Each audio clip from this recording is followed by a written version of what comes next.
Cette vidéo s'adresse aux élèves de seconde GT. Donc elle a pour but de revoir brièvement quelques notions et surtout le vocabulaire du chapitre sur les statistiques. Donc chapitre qui a au préalable déjà été vu en troisième. Si, je sais que beaucoup vont dire moi j'avais jamais vu ça avec ma prof de maths l'année dernière ou avec mon prof. C'est bien connu, hein, on finit jamais les programmes, bien sûr.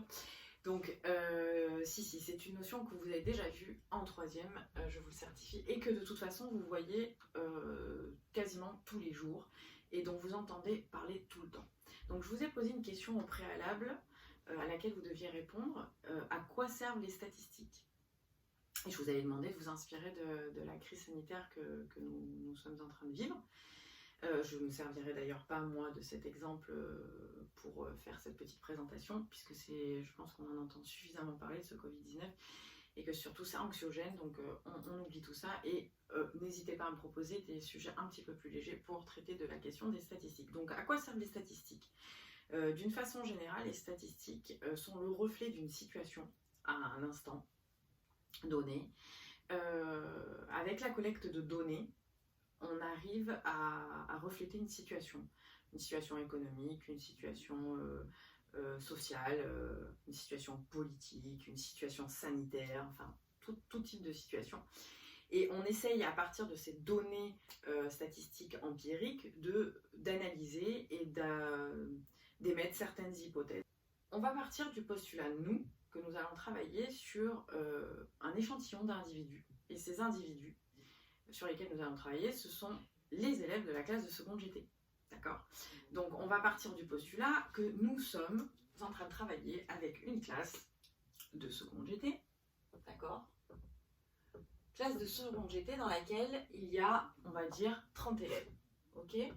Donc 30 élèves dans cette classe de seconde GT. Donc nous, on a envie de se poser une question.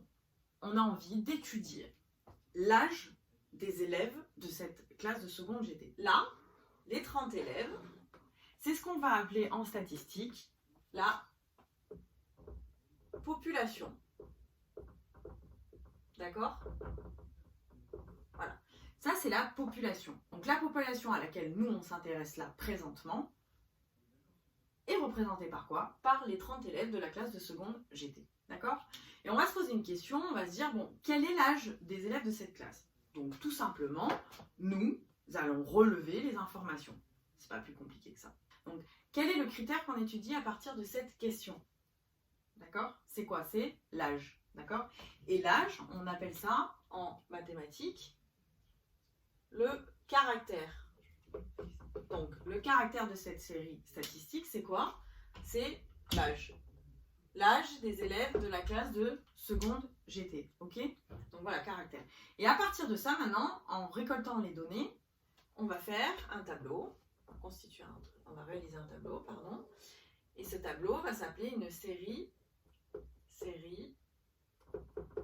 statistique, ok? Donc, dans cette série statistique, qu'est-ce qu'on va prendre en considération? On va prendre en considération le caractère qui est l'âge. Ok? Et ici, nous allons avoir les effectifs, c'est-à-dire le nombre d'élèves par âge, donc de cette classe. On peut d'ores et déjà marquer ici l'effectif total. D'accord? C'est quoi l'effectif total? C'est ici les 30 élèves. D'accord? Donc ça, c'est l'effectif total, qu'on peut appeler aussi effectif global. Ok? Donc ici, qu'est-ce qu'on va écrire? On va écrire 30. Pourquoi? Parce que l'effectif total est de 30, puisque nous travaillons sur un échantillon de 30 élèves, qui sont les 30 élèves de la classe de seconde GT. Ok? On va voir combien d'élèves ont 15 ans, 16 ans, 17 et 18 ans. Donc sur cette classe, on va partir, on va dire qu'il y a 4 élèves dans cette classe qui ont 15 ans. On a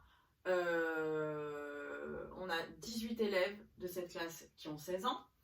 On a 7 élèves qui ont 17 ans. Et donc, si on calcule bien, le reste, c'est quoi? Ça va être 30 moins 7 moins 18, moins 4. C'est qui nous donne un total de... Il nous reste combien d'élèves? Je vous laisse faire le calcul. Je m'y crois hein, dans la classe. Donc, nous avons un élève, d'accord, qui a 18 ans.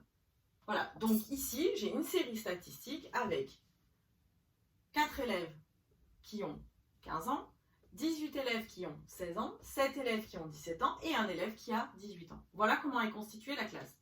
Évidemment, dans une étude statistique, on ne va pas s'arrêter ici. On va calculer ce qu'on appelle les fréquences.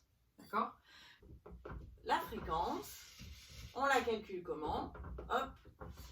On sait qu'on a 4 élèves sur 30 élèves. Donc, 4 élèves sur 30 élèves qui a 15 ans. D'accord? Donc, la fréquence ici, on prend notre calculette, nous faisons 4 divisé par 30. Je trouve 0,13, enfin 0,133.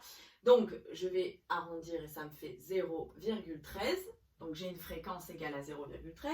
Si je la ramène en pourcentage, je vais avoir, je refais le même calcul, hein, c'est 4 sur 30 fois 100. Et du coup, je me retrouve avec combien de pourcents? Si je fais 0,13 fois 100, je vais avoir 13 pour 100. Ça veut dire quoi? Ça veut dire que si je traduis, je le dis explicitement, donc j'ai 13% des élèves de la classe de seconde GT qui ont 15 ans. Voilà.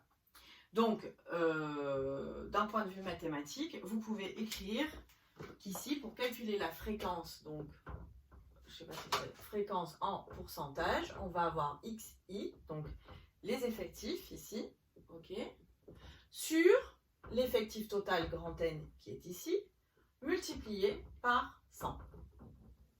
Voilà. Ici, nous avons le calcul de la fréquence en pourcentage.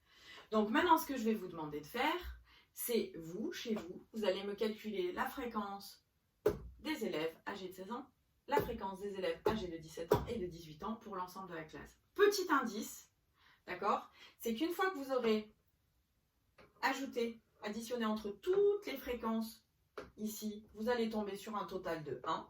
Et si vous additionnez toutes les fréquences en pourcentage, vous allez tomber fatalement sur un résultat égal à 100 pour 100. Voilà. C'est un petit indice pour que vous soyez sûr de ne pas vous tromper. Voilà, donc je vous laisse répondre à cette question maintenant tout seul et on se retrouve dans une prochaine vidéo où nous verrons la suite et la petite correction de ce que je viens de vous demander. Voilà, je vous souhaite une bonne journée, bonne soirée, bon après-midi, bonne nuit.